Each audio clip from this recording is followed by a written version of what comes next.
आज हम लोग क्लास 11 का पहला पार्ट समुच्चय का प्रश्नावली 1.1 का परिचय इंट्रोडक्शन थोड़ा देखेंगे। इसके अंतर्गत हम लोग देखेंगे समुच्चय क्या होता है, समुच्चय को कैसे परिभाषित किया जाता है, समुच्चय के कितने प्रकार होते हैं, ठीक ना। तो उसको हम एक तरफ से देखते हैं। तो देखिए सबसे पहले देखते हैं समुच्चय क्या होता है। तो समुच्चय की परिभाषा क्या होती है, तो लिखते हैं यहाँ पर समुच्चय, इसको इंग्लिश में सेट बोलते हैं, ठीक ना। तो सेट क्या होता है, समुच्चय वस्तुओं का एक सुपरिभाषित संग्रह है, ठीक ना। वस्तुओं का एक सुपरिभाषित संग्रह है, या इसको कह सकते हैं set is a well defined collection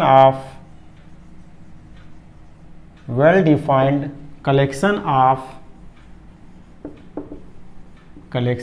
distinct object, ठीक ना। तो देखिए इसमें क्या होता है, सुपरिभाषित का मतलब क्या होता है कि सुपरिभाषित संग्रह क्या होता है, ठीक ना। तो देखिए इसमें क्या होता है कि अगर जो संग्रह है ये व्यक्ति दर व्यक्ति परिवर्तन न हो, ठीक ना। पर्सन टू पर्सन ये जो संग्रह हमको मिलेगा वो चेंज न हो। देखिए जैसे एग्जांपल बताते हैं, यदि मैं बोलूं विश्व के 5 कर लीजिए, 5 सबसे खतरनाक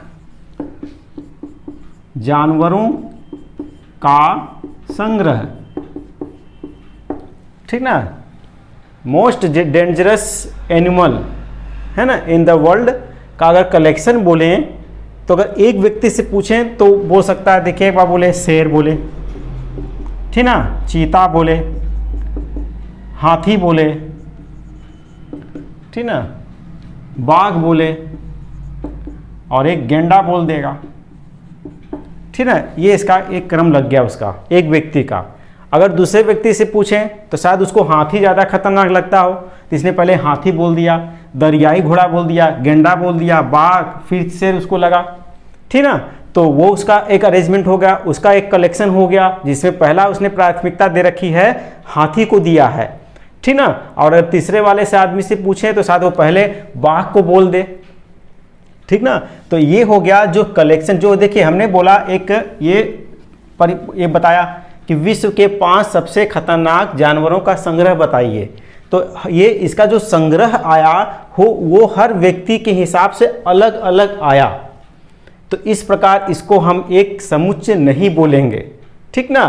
तो यही बोल रहा है व्यक्ति दर व्यक्ति परिवर्तन न हो, है ना, संग्रह में परिवर्तन न हो, संग्रह में, ठीक ना, जो संग्रह बने वो परिवर्तन न हो, ठीक ना। तो इसी को बोलते हैं। अब देखिए जैसे एक एग्जांपल ले लें, विश्व के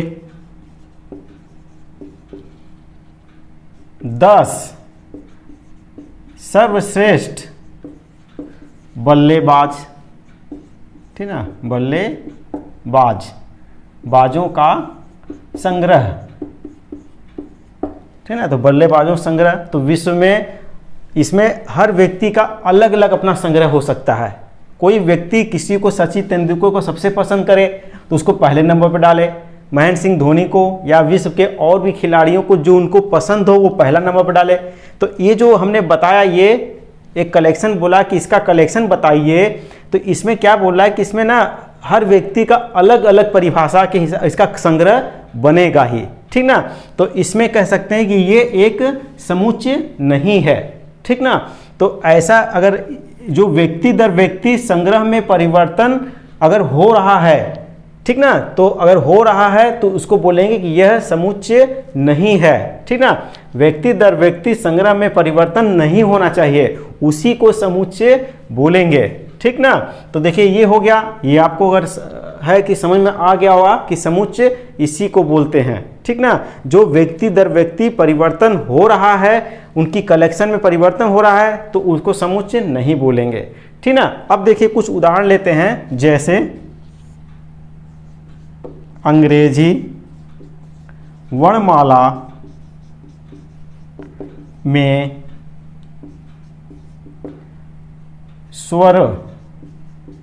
स्वरों का संग्रह, ठीक ना। तो अंग्रेजी वर्णमाला है ना, इंग्लिश अल्फ़ाबेट में जितने भी वॉवेल होते हैं, ठीक ना, इसको वॉवेल्स, अगर हम इसका संग्रह बनाने को बोलें तो दुनिया का कोई भी बच्चा या कोई भी व्यक्ति बस यही लिखेगा AEIOU,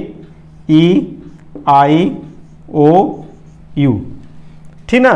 तो ये जो कलेक्शन आया, ये व्यक्ति दर व्यक्ति परिवर्तन नहीं होगा, ये यही रहेगा हमेशा, और हर व्यक्ति के लिए यही संग्रह होगा।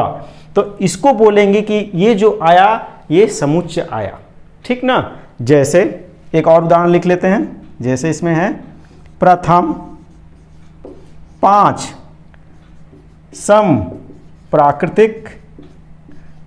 संख्याओं का संग्रह, ठीक ना। संग्रह मतलब कलेक्शन। तो सम प्राकृतिक संख्या शुरू से 5 लिख लीजिए, तो लिखेंगे 2, 4, 6, 8 और 10। तो बस ये संग्रह हो गया, और ये हर किसी के लिए एक होगा, 2 से लेकर 10 तक ही प्रत्येक व्यक्ति के लिए होगा, है ना। इसके संग्रह में परिवर्तन नहीं होगा, तो इसको बोलेंगे यह एक समुच्चय है। एक एग्जाम्पल और लिख लेते हैं, जैसे प्रथम, या लिख सकते हैं प्राकृतिक संख्याओं का संग्रह, ठीक ना। तो इसको लिखेंगे, देखिए 1, 2, 3, 4, 5, 6, ये चला गया। तो देखिए ये हर किसी के लिए होगा। अब तो समझ में आ गया होगा कि समुच्चय किसे बोलते हैं, ठीक ना। तो अब इसके बाद हम लोग देखेंगे कि समुच्चय को कैसे दिखाते हैं, इसका संकेतन क्या होता है, ठीक ना। तो उसको देखते हैं। अब देखिए संकेतन क्या होता है, संकेतन, ठीक ना, नोटेशन। देखिए लिखेंगे किसी समुच्चय को अंग्रेजी वर्णमाला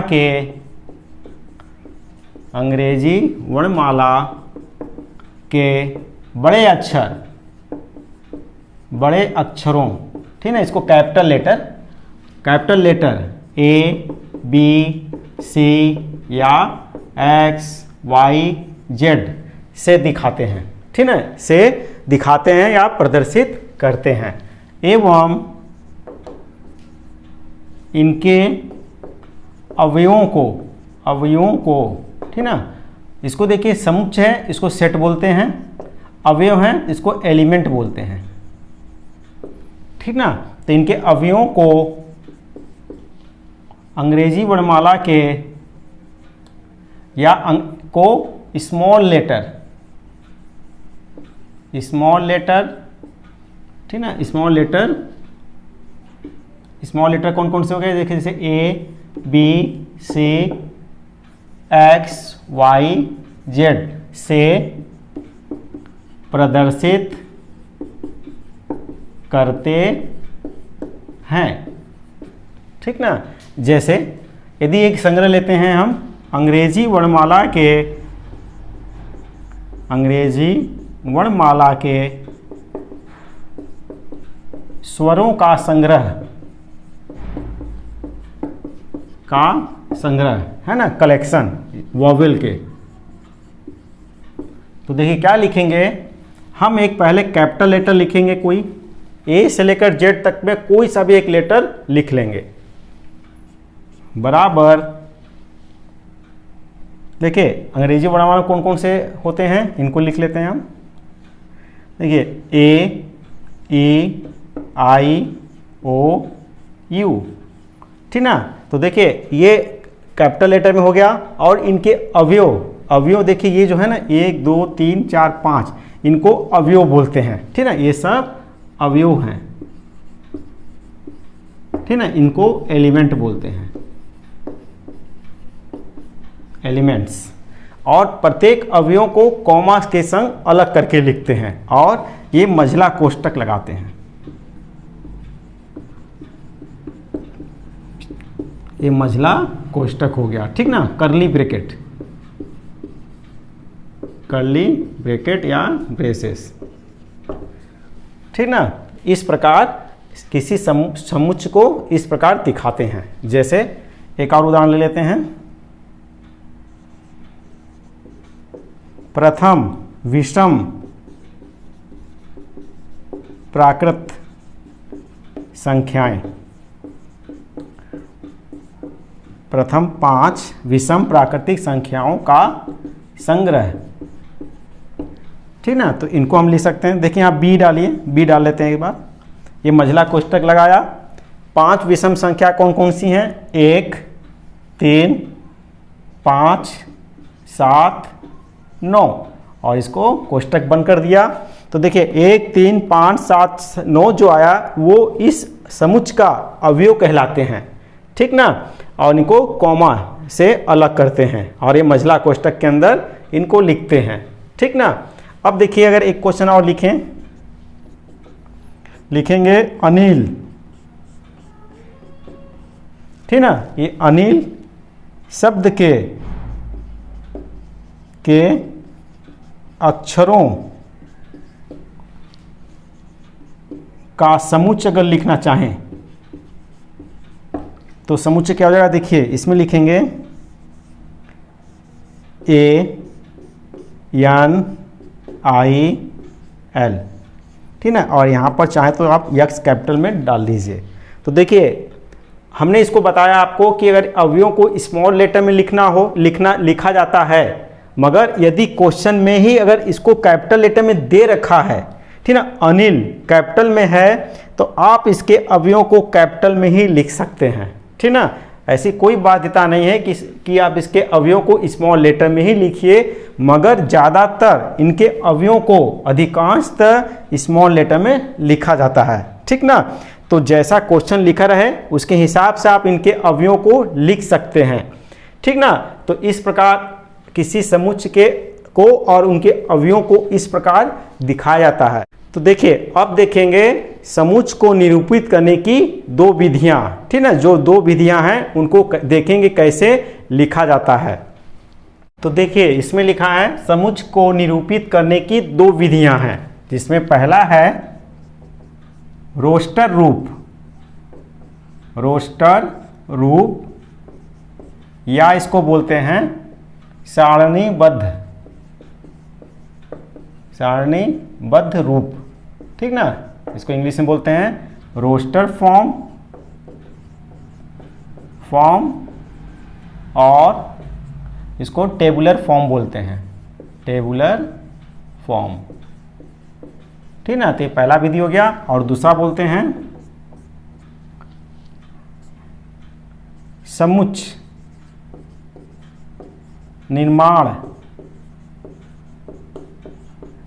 रूप, ठीक ना। तो इसको बोलते हैं set builder form, set builder form, नियम रूप भी बोलते हैं, ठीक ना, नियम रूप बोलते हैं, ठीक ना। या और रूल फॉर्म, ठीक ना। दोनों प्रकार के बोलते हैं, दोनों को याद रखिएगा। तो इसके अब उदाहरण देख लेते हैं। देखिए जैसे रोस्टर क्या देखना हो, तो देखिए अगर हम अंग्रेजी वर्णमाला के स्वरों को अगर समुच्चय के रूप में लिखना हो तो हम इसको ऐसे लिख सकते हैं। देखिए A-E-I-O-U, ठीक ना। इसको ऐसे लिख लिया तो इसको बोलते हैं रोस्टर या टेबुलर फॉर्म में, है ना। इसको इसके टेबल के रूप में लिख दिया। देखिए यस एक समुच्चय है, जिसके अवयव 0 से लेकर 5 तक हैं। ठीक ना। तो अगर हम इसको टेबुलर फॉर्म में लिखना हो, सारणीबद्ध में लिखना हो, तो हम इसको कैसे लिखेंगे? तो देखिए यहाँ पे लिख लिया, यहाँ बी डाल लीजिए, यहाँ लिखेंगे एक ऐसा यस है तो यहाँ यस ही लिखेंगे। ठीक ना, यस। इसके अवयव कौन है? 0 से लेकर 5 तक, 0 1 2 3 4 5। तो ये हो गया टेबुलर फॉर्म या सारणीबद्ध रूप में लिख लिया हम। अब इसमें एक उदाहरण और लेते हैं। विषम प्राकृतिक समुच्चयों, विषम प्राकृतिक संख्याओं का समुच्चय, संख्याओं का समुच्चय। ठीक ना। तो इसको लिखेंगे, देखिए ऐसे लिखेंगे,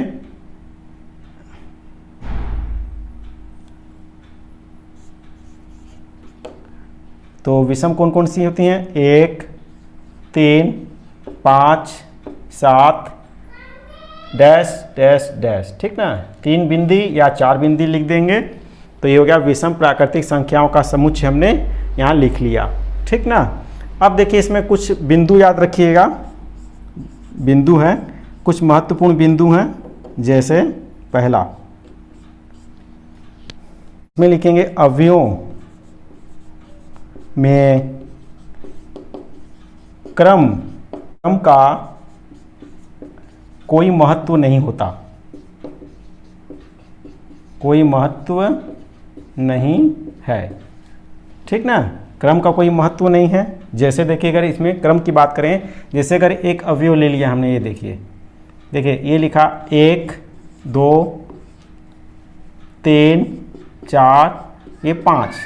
ठीक ना, ये एक समुच्चय है। देखिए इसको हम लिख सकते हैं 1 5 3 2 और ये 4। ठीक ना। तो देखिए इनके अवयव जो हैं 1 2 3 4 5 अवयव हैं। ठीक ना, ये इस प्रकार लिखे हैं, चाहे आप इस प्रकार लिखिए, तो इनके अवयवों को क्रम से लिखिए, ऐसा कोई आवश्यक नहीं है। ये दोनों समुच्चय एक ही समुच्चय हैं। ठीक ना, 1 2 3 4 5, तो इनके क्रम आगे पीछे हो सकते हैं। और एक बिंदु है इसमें कि देखिए अवयवों की पुनरावृत्ति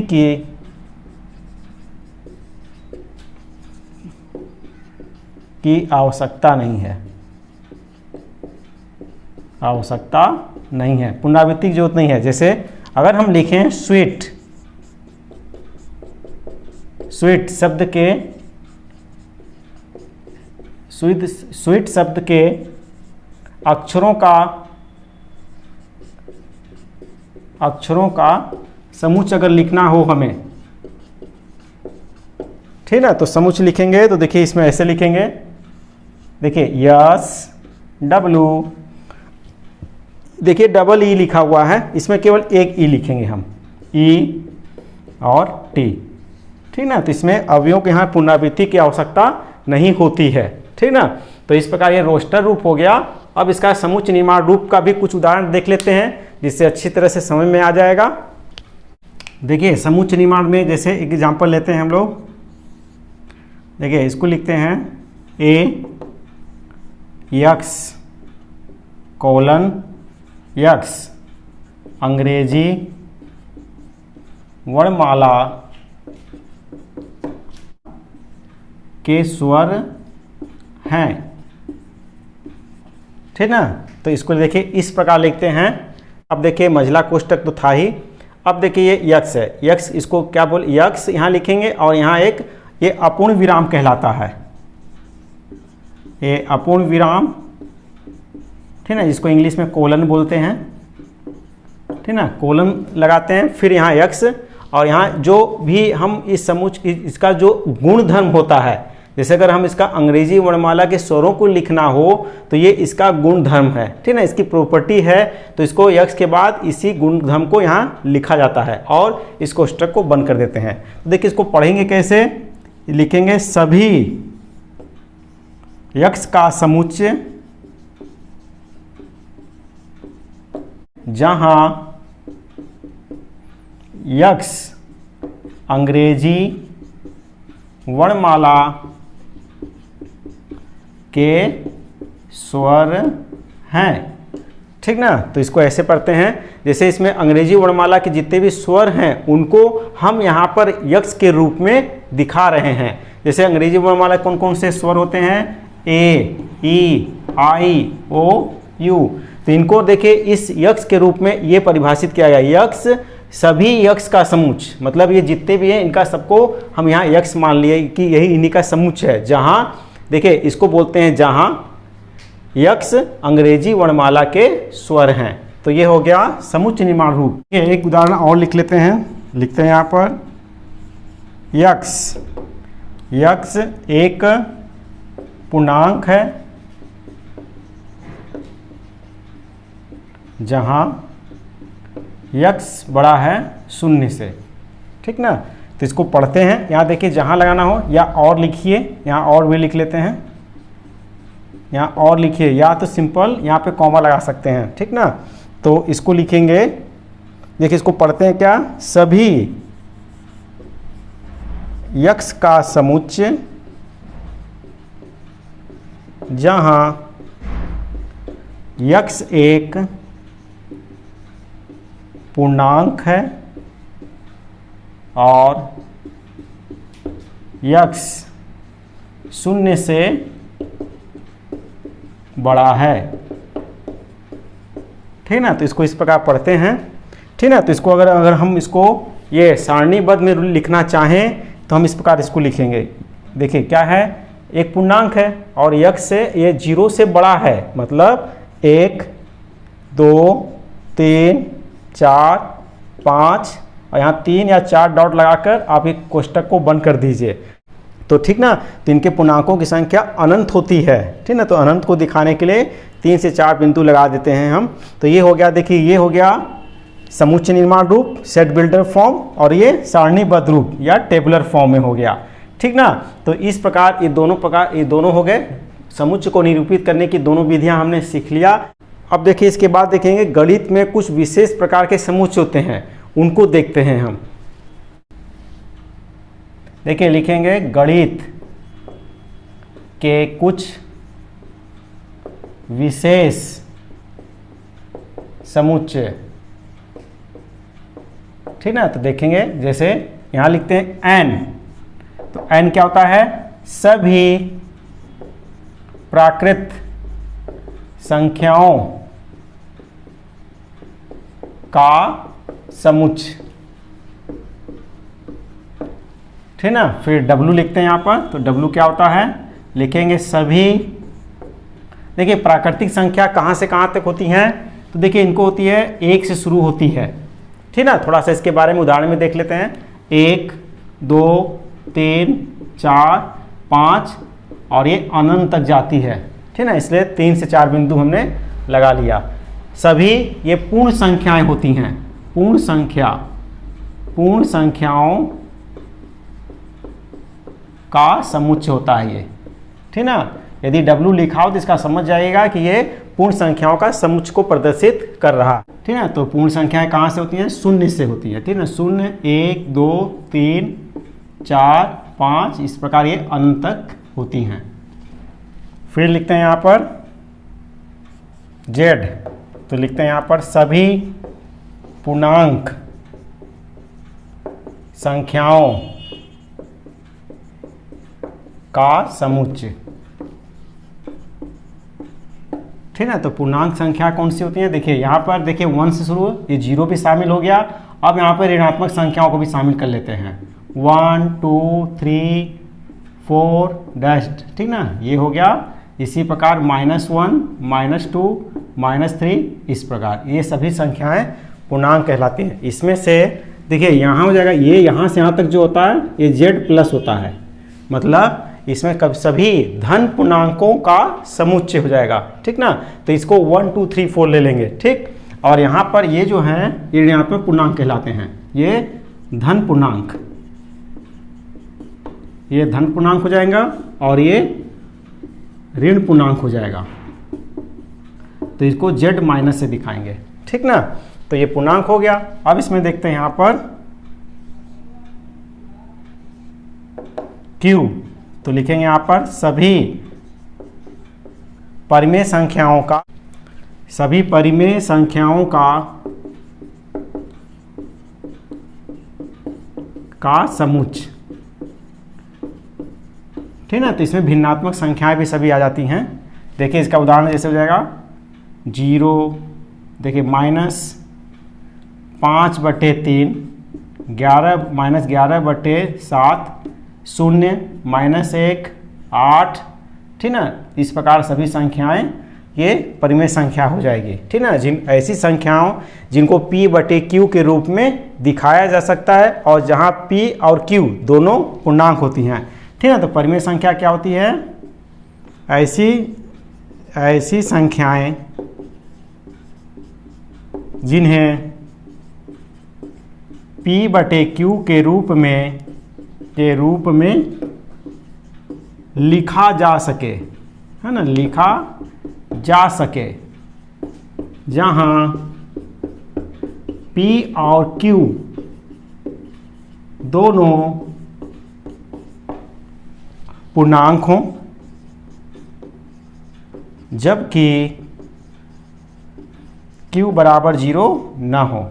ठीक ना, तो इस प्रकार है। देखिए इसमें अगर जिसमें p/q सबको है तो यहाँ देखिए ये भी पूर्णांक, ये भी पूर्णांक, दोनों धन पूर्णांक हैं। इस वाले में ऋणात्मक पूर्णांक, धन पूर्णांक है। 0 देखिए एक ऐसा पूर्णांक होता है जो ना तो धन होता है और ना ही ऋण पूर्णांक होता है। ठीक ना, तो जब कभी भी धन पूर्णांक को लिखते हैं तो 1 से शुरू करेंगे, ऋण पूर्णांक को -1 से शुरू करेंगे। 0 एक ऐसा पूर्णांक है जो ना तो धन होता है और ना ही ऋण पूर्णांक होता है। ठीक ना, तो इसमें भी ये एक पूर्णांक है। और देखिए इसमें लिखा है p/q के रूप में नहीं है, मगर इसको हम p/q के रूप में लिख सकते हैं। तो /1 लगा लिया, p/q हो गया।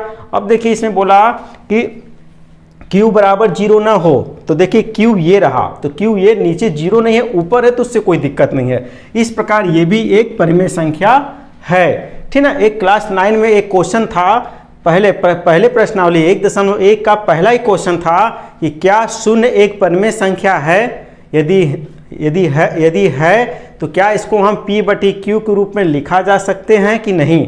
ठीक ना, तो ये हाँ, 0 एक परिमेय संख्या है और इसको p/q के रूप में लिखा जा सकता है। इसको हम लिख सकते हैं 0/1, 0/2, 0/3।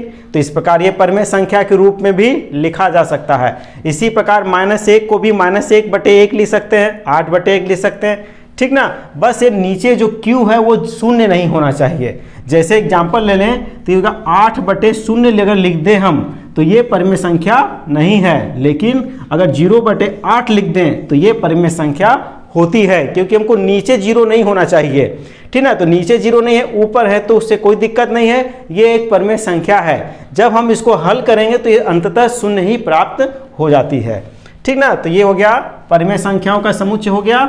अब देखिए इसमें लिखते हैं r, एक r लिख लेते हैं। इसको देखिए ये हो गया, परिमेय संख्या को रेशनल नंबर बोलते हैं, इसको लिख लेते हैं। देखिए प्राकृतिक संख्या को नेचुरल नंबर बोलते हैं, नेचुरल नंबर। ठीक ना, और इसको होल नंबर बोलते हैं, इसको इंटीजर। ठीक ना, तो ये हो गया पॉजिटिव इंटीजर और ये है निगेटिव इंटीजर। इसको रेशनल नंबर।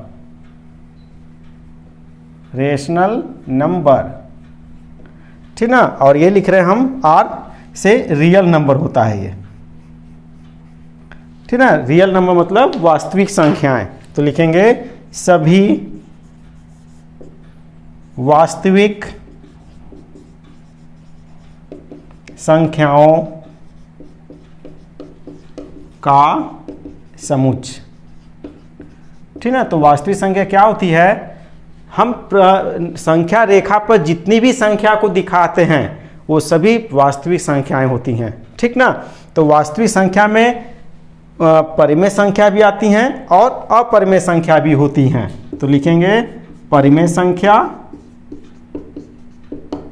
प्लस अपरिमेय संख्या, इन दोनों का सम्मिलित रूप ही वास्तविक संख्या कहलाती है। तो इस प्रकार गणित के कुछ विशेष प्रकार के समुच्चय को हमने लिख लिया। अब देखिए एक अंतिम टॉपिक बचा है कि किसी भी समुच्चय के अवयवों को निरूपित करने के लिए कुछ संकेत होते हैं, ठीक है, संकेतन होता है, उसको हम लोग देख लेते हैं। किसी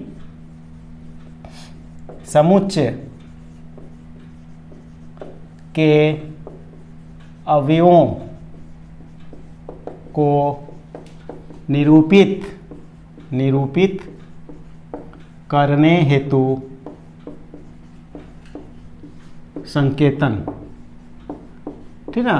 तो जैसे यदि हम लें कि x समुच्चय A का अवयव है, ठीक ना, तो इसको कैसे लिखेंगे, देखिए इसमें लिखेंगे x अवयव A, ठीक ना। तो इसको पढ़ेंगे क्या, x समुच्चय A का एक अवयव है, ठीक ना, लिखेंगे x is a element of set A, ठीक ना। तो इस प्रकार इसको दिखाते हैं, ठीक ना। तो अब अगर दो अवयव अगर ले लिया जाए, ठीक ना, यदि x y समुच्चय A के दो अवयव हैं, तो इनको कैसे दिखाएंगे, तो लिखेंगे x कॉमा y अवयव A, ऐसे लिख दिया। देखिए एक उदाहरण लिख लेते हैं। अगर ये एक समुच्चय है A 1 2 3 4, ठीक ना, तो इनको अगर हम लिखें तो देखिए इसमें हम लिख सकते हैं दो अवयव है A का, ठीक ना, इसे लिख सकते हैं। अगर हम दो अवयव को लें तो इसमें भी लिख सकते हैं, कोई दिक्कत नहीं, 2 और 3 अवयव है A का। तो इस प्रकार किसी भी समुच्चय के अवयवों को इस प्रकार दिखाया जाता है,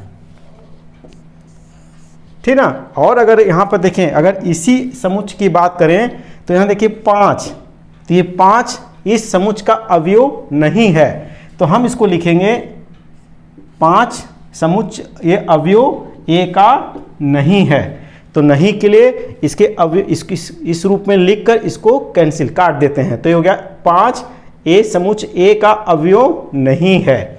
तो इस प्रकार किसी समुच्चय के अवयवों को इस प्रकार के संकेत के द्वारा निरूपित करते हैं। तो अब अगला देखेंगे प्रश्नावली 1.1।